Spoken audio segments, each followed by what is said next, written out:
Exactement. Donc je rebondis sur l'intention. L'intention, c'est le couple désir avec le processus en mouvement.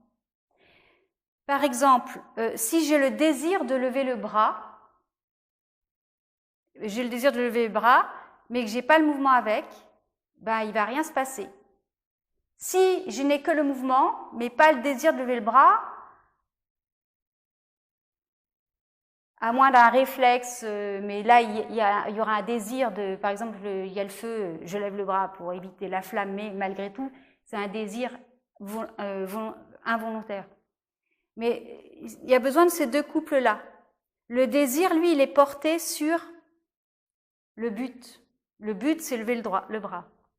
Mais le mouvement est porté sur l'action. Donc l'action, la dernière fois, j'avais dit que c'était très important parce que quelque part, très souvent, on a le désir de faire ça, mais on peut attendre 10 ans et il ne se passe rien dans notre vie. Pourquoi ? Parce qu'on n'est que focalisé sur le but, mais sans l'action. Puisque l'intention de faire quelque chose, c'est et le désir d'une part, et l'action. C'est la fameuse « aide-toi, le ciel t'aidera ». Pourquoi ? Parce que je rêve de faire ce métier, mais s'il n'y a pas l'action qui va avec, ça va rester à l'état de potentialité. C'est une potentialité, mais que je ne mets pas en action. Après, il y a « aide-toi, le ciel t'aidera », ça veut dire que si tu mets en action le premier pas pour arriver à faire ce métier, par exemple, ça veut dire que dans ton corps, tu as vibré le fait que tu as la ferme attention d'aller vers là. Et ça veut dire quoi ? Que toutes les facilités vont arriver. Il y a quand même deux types d'intentions qu'il faut détailler, qui sont très importantes. Il y a l'intention qu'on pourrait dire interne. C'est l'intention que l'on fait pratiquement tous, que toute l'humanité fait. C'est-à-dire, et elle est très bien, mais moi je vous invite dans le se choisir à faire l'intention externe, que je vais expliquer après. L'intention interne, c'est je désire quelque chose et je fais une action pour atteindre mon but. Par exemple, un exemple bateau, j'ai envie d'un croissant, donc j'ai déjà le désir d'avoir le croissant, le but, et je vais marcher jusqu'à la boulangerie pour acheter le croissant. Ça va, c'est pas trop violent, on sait qu'on est tous capables de ça, en plus on met pas trop d'importance là-dedans. Ça, c'est l'intention interne. L'intention interne est quelque part liée au presque. Je vais différencier de l'intention externe, je vais expliquer pourquoi. Au presque. L'intention externe, c'est une démonstration, une manifestation par l'action. Waouh! Et je vous invite à aller dans l'action. Alors, c'est anti-spirituel tout ça parce qu'on dit, on est toujours dans le faire. Justement, on est dans le faire par l'intention interne. C'est-à-dire que quelque part, l'intention interne, c'est ton personnage qui va trouver une solution pour aller chercher le croissant. L'intention externe, c'est que tu sais que tu vas l'avoir ce croissant. Ça veut dire que dans l'intention interne, tu vas atteindre ton but. Dans l'intention externe, c'est le but qui vient à toi, sans faire des sports. Ça veut dire quoi dans mon exemple ? Par exemple, ça pourrait être le gars quelqu'un qui vient, et comme par hasard, il a amené des croissants. Et je pensais aux croissants. Ça nous arrive tous, des petits trucs comme ça. C'est parce que quelque part, il y a une notion de « je sais que je vais avoir ça », que c'est pas un problème. Tu sais pas comment, ça se trouve, dans le « je sais que je vais avoir ça », tu savais que tu allais aller à la boulangerie. Tu cherches même pas à savoir comment. Tu sais que c'est pas un problème d'avoir un croissant, en gros. C'est vrai que l'exemple du croissant, il est assez facile, mais je préfère commencer par un truc facile. Et donc, quelque part, comme tu es dans cette certitude-là, il y a un copain qui arrive, qui t'amène un croissant. Vous avez tous des exemples comme ça dans votre vie, ou comme par hasard, vous vouliez ça, puis il y a quelque chose qui vous arrive. Ça, c'est l'intention externe. Et dans cette intention externe-là, c'est le sans effort. C'est le monde qui vient à toi par la certitude, l'évidence que avoir la croissance ne sera pas un problème. Donc, dans mon intention externe, j'aurais très bien pu aussi avoir la solution que je passe devant une boulangerie, je m'arrête et j'achète le croissant. Mais c'est pas il n'y a pas de problème. Il n'y a pas de problème d'obtenir quelque chose.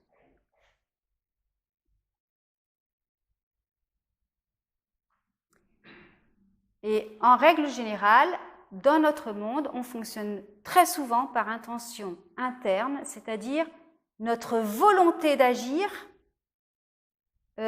pour trouver une solution pour pouvoir atteindre le but. C'est-à-dire on est en chemin du but. Et ce chemin du but, parfois, bon, le croissant, c'est pas un problème, mais peut mettre des obstacles parce que quelque part, en général, quand on a un but, on se met trop de pression par rapport à un but. On met trop d'importance par rapport à ce but. On y pense tout le temps. Et cette importance-là va être disproportionnée. Ça va créer une sorte de déséquilibre énergétique qui fait que quelque part, pour rééquilibrer un petit peu tout ça, tu vas avoir le contraire de ce que tu souhaites. Parce que tu y mets trop d'importance. D'où l'importance, c'est justement pas du tout contradictoire, de minimiser l'importance dans tout ce que l'on fait, pour que justement les choses ils arrivent à nous plus facilement. Le fait de montrer de l'importance aux choses, ça veut dire qu'on a peur de perdre cette chose-là. Ça veut dire qu'on est dans « je ne suis pas assez ». Ce n'est pas encore tout à fait parfait, je suis dans le presque. Le fait de donner de l'importance, c'est dit, on est dans le presque. L'intention externe, on est dans le déjà là. C'est déjà là. Et effectivement, c'est déjà là. Imaginez une toile, une énorme toile à l'infini, on n'ose pas imaginer toutes les potentialités. Il y a plusieurs secteurs dans cette toile. Là, on ne peut pas voir, les pertes de vue, ça au fin fond des univers. Et il y a toutes les possibilités de tout le monde, de toutes les Catherine, par exemple. Mais là, il y a une potentialité d'une Catherine qui est assise à la place de Béatrice. Bon, alors c'est une ligne de vie qui est proche, mais il y a toutes les possibilités possibles et inimaginables inscrites, tout est déjà écrit. Et en même temps, je peux choisir toutes ces potentialités-là. C'est-à-dire que je peux choisir une Catherine déficiente ou une Catherine avec une vie plus facile. Je peux choisir en gros deux choix, soit une Catherine qui est dans le presque, soit une Catherine qui est dans le déjà là.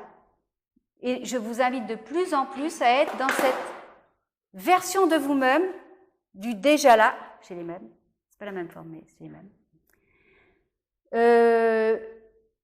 pour être justement de plus en plus dans le non-effort, dans la fluidité, dans la facilité. Et c'est pour ça qu'il est intéressant d'être observateur de nous-mêmes régulièrement. Pourquoi ? Parce qu'en observant comment on fonctionne, on peut déjà voir à quoi l'on croit le plus. Exemple. On donne un exemple au hasard. Je me considère comme quelqu'un de peu intéressant ou peu intéressante. Ça, c'est vraiment quelque chose... Alors, je ne sais pas si vous avez remarqué, mais les choses qu'on n'a pas du tout envie, on les attire. Je ne sais pas si vous avez remarqué. Ah, vraiment, c'est... Mais c'est parce que nous sommes tout puissants. Les choses qu'on n'a pas envie, on veut les attirer. Qu'est-ce qui se passe pour qu'on les attire comme ça ? Je ne me sens pas intéressant. C'est la pensée racine. Ça veut dire quoi ? J'ai choisi, c'est que moi, hein, j'ai choisi moi-même le fait que je ne suis pas intéressante. C'est une pensée racine, c'est un choix. Qu'est-ce qui va se passer? J'arrive devant un groupe. Ah, là, je vois Élodie, elle a un drôle de regard sur moi. Elle a un drôle de regard sur moi, elle doit penser quelque chose vraiment que je raconte n'importe quoi. Et elle regarde, elle met ses lunettes de soleil, elle me snob. Alors, elle, avec son rire, c'est plutôt cynique, c'est pas génial. Et puis, regarde, là, les deux, là, ils chuchotent, ils disent du mal de moi. Ça veut dire quoi? Qu'en fonction de ce choix racine, tous les événements qui se passent autour, alors que c'est absolument pas ça, vont être tournés par cette volonté d'avoir raison. Ah, bah tu vois, il chuchote. J'avais raison, regarde comment elle sourit. Elle se moque de moi. Et alors, pour peu qu'on dise des compliments à la fin, tu te fous de moi là. Et pourquoi? Parce que quelque part, on a choisi consciemment, non d'ailleurs, pas forcément consciemment d'ailleurs, mais on a choisi de ne voir qu'à travers ce filtre-là. Et donc, du coup, on va croire à la version du style, eh ben, tu vois, je crois ce que je vois. Qu'est-ce que j'ai dit? Il chuchotait, elle, ses lunettes, les sourires, elle avec son regard, je crois ce que je vois. Or, ce n'est pas vrai. Je ne crois pas ce que je vois. Je vois ce que je crois. Et ça, je vous invite, et d'ailleurs, je vais demander si vous avez respiré cette idée, à cette idée, mais énorme, de je vois ce que je crois. Donc, qu'est-ce que j'ai vu? Je vois que je ne suis pas intéressante, c'est mon idée racine. Et ben, j'ai juste vu ce que j'ai cru. Non, j'ai cru que mon idée racine, c'était je ne suis pas intéressante, et donc je l'ai vu. Et qu'est-ce qui se passe dans cette grande toile? C'est un cercle vicieux, il y a un déséquilibre, puisque plus on essaye de cacher le fait que, par exemple, je ne suis pas intéressante ou intéressant, plus on essaye de le cacher, plus ça va être compliqué de le cacher. Ça veut dire que quelque part, il y a un déséquilibre, puisqu'on donne beaucoup d'importance à ça. On est très complexé par rapport à ça. Ça peut être je suis moche, je suis pas intéressante, je suis pas capable de, ça peut être tout ce que vous voulez, hein, on connaît tous la liste. Et quelque part, ça va nous transporter de plus en plus vers des lignes de vie qui correspondent à la fréquence mentale de mon idée racine. Mais ça va être pire, parce que on va valider et valider encore, on va collectionner, on va vouloir collectionner les preuves que ce que je crois, je le vois. Et donc, quelque part, on va glisser, on va faire un transfert vers des lignes de vie, je vais définir lignes de vie peut-être, de pire en pire, et on va être de plus en plus mal par rapport à cette idée-là. Les lignes de vie, c'est-à-dire il existe une potentialité énorme, infinie de Catherine, et en fonction de mon choix racine, mais il y en a plein de variantes, hein, il y en a qui sont proches, hein, on va résumer, hein. En fonction de mon choix racine, je vais créer mon propre monde. Donc là, dans mon monde d'idées racines, je ne suis pas intéressante ou intéressant. Clac, je vais avoir le monde des gens qui me regardent mal, qui me sourient mal, qui chuchotent entre eux, qui me font des compliments à la fin, qui ne sont que des moqueries. Je vais créer ce monde, mais réellement déjà à l'intérieur de moi, mais en fonction de ce transfert de glissement de ligne de vie, de plus en plus dans cette matière. Parce que effectivement, plus vous allez être mal, plus effectivement, les gens vont vraiment vous regarder de travers, alors qu'au départ, c'était pas le cas. Ça peut être pareil pour je me sens seule, et je me sens de plus en plus seule. C'est pour tout. C'est pour tout. Et c'est pour ça que, quelque part, on est pris dans un égrégore qu'on peut aussi appeler des balanciers, c'est-à-dire une sorte de masse de pensée, on va dire ça comme ça pour résumer, une masse de pensée, par exemple du style « je ne suis pas intéressant », ça peut être un égrégore que beaucoup de gens cultivent, on va l'attraper et c'est comme si notre énergie mentale, elle était prise au piège de cet égrégore-là, qu'elle ne pouvait plus sortir. Je ne sais pas si vous voyez ce que je veux dire. Parfois, on a l'impression qu'on ne peut pas vraiment sortir. Ben non, j'arrive pas à penser autrement. Pourquoi on n'arrive pas à penser autrement? Parce qu'on n'est pas réveillé, et d'une. D'où l'importance de se réveiller. Et se réveiller, c'est, ok, là on a fait une marche, mais se réveiller, ça peut être régulièrement, en 30 secondes. Est-ce que ce que je vois là est vrai? Est-ce que ma situation là est vraie? Ok. Est-ce que c'est par rapport au choix? Est-ce que c'est joyeux pour moi de ne pas être intéressant, d'être moche, d'être pas capable de... Pas vraiment, ok. Je change de truc, ok. Quand je suis réveillée, je peux au moins observer qu'il y a quelque chose de dysfonctionnant dans le vécu. Donc quand je suis réveillée, c'est déjà dire, ok, là je suis attrapée dans la toile d'araignée de cet égrégore-là, mais ce n'est pas mon choix. Donc, ok, et c'est là que je vous invite, ça peut être très intéressant dans les expériences, et après on va parler des expériences de chacun. C'est là que je vous invite à, les jours prochains, ou même dès maintenant, à vous observer et voir, est-ce que c'est plus facile quand on est un observateur qui joue le rôle? Allez, moi je joue le rôle. Je joue le rôle de la fille qui n'est pas intéressante, mais je m'observe pas intéressant. Vous allez voir que c'est tellement plus facile quand on est réveillé de sortir de ce balancier juste parce qu'on a décidé ça. Notre pouvoir est de nous apercevoir notre pouvoir, et notre pouvoir c'est notre pouvoir de décision, notre pouvoir de choix. Mais le truc, c'est que quand on n'est pas réveillé, ça veut dire quoi? Quand on est pris et qu'on croit vraiment qu'on est ça, quand on est... plutôt que de regarder le film, je suis l'acteur qui est dedans, c'est ce qui se passe dans notre vie, on n'a pas de recul, on n'a pas... Le fait de prendre du recul, ça va déjà vous dire, d'une part, ok, je décide et je choisis que toutes les pensées par rapport à ça, ok, vous les aurez les pensées, hein, elles vont, au départ, elles vont attaquer dans tous les sens, là, tac, tac, tac. Mais c'est pas grave, je choisis de ne pas y prêter d'importance, parce que ce n'est pas mon choix. L'importance est primordial. Si vous voulez déjà juste avoir une transformation radicale, c'est minimiser le plus possible tout ce qui est important dans votre vie. L'importance est primordiale. Pourquoi?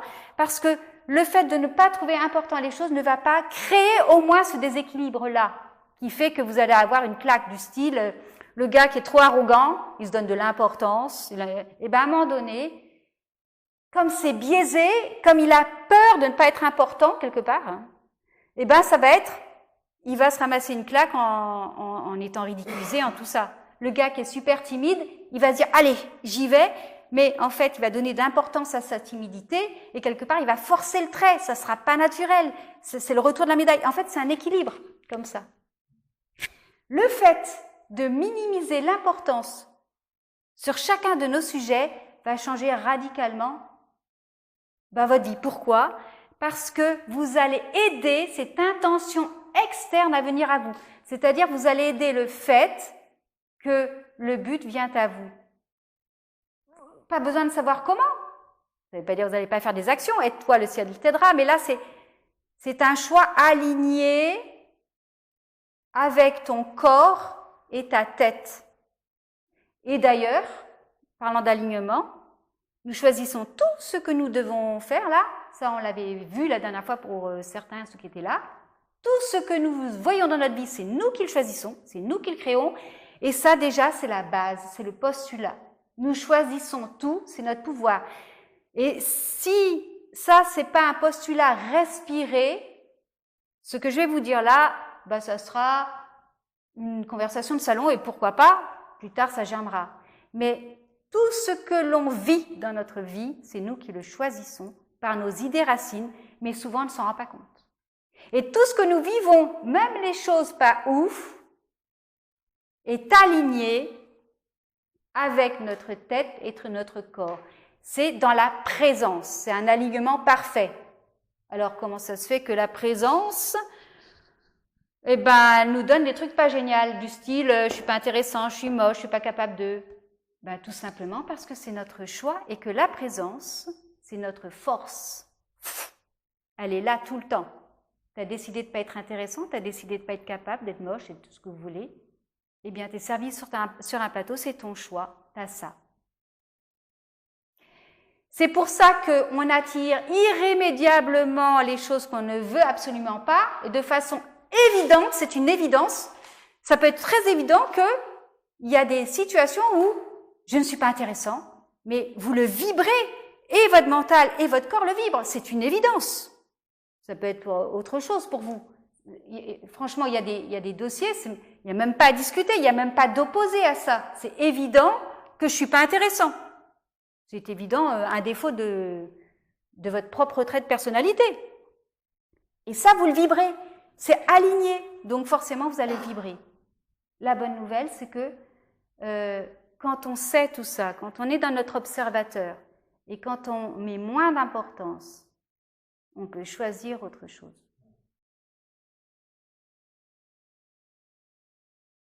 Ça, déjà, quand on pense quelque chose de nous-mêmes, c'est vraiment déjà de respirer, donc d'observer, vraiment le fait de respirer le fait que je suis le choisissant. Mais juste ça déjà, c'est vraiment une base. Parce que si tu ne crois pas que tu choisis, tu vas rester dans le même scénario, dans la même ligne de vie. Et en parlant de ligne de vie, on a un problème dans notre ligne de vie, on n'est pas intéressant, on essaye de faire des tas de trucs pour se rendre intéressant, mais ça ne marche pas parce que c'est faussé. Pourquoi? Parce que l'idée racine, c'est je ne suis pas intéressant. Donc, le but du jeu, c'est de trouver des solutions dans la bourbe qu'on s'est mis, et on essaye de changer le scénario de cette ligne de vie-là. Vous n'arriverez jamais à changer le scénario de la ligne de vie d'une idée racine. Je reprends. Je ne suis pas intéressante et mon idée racine.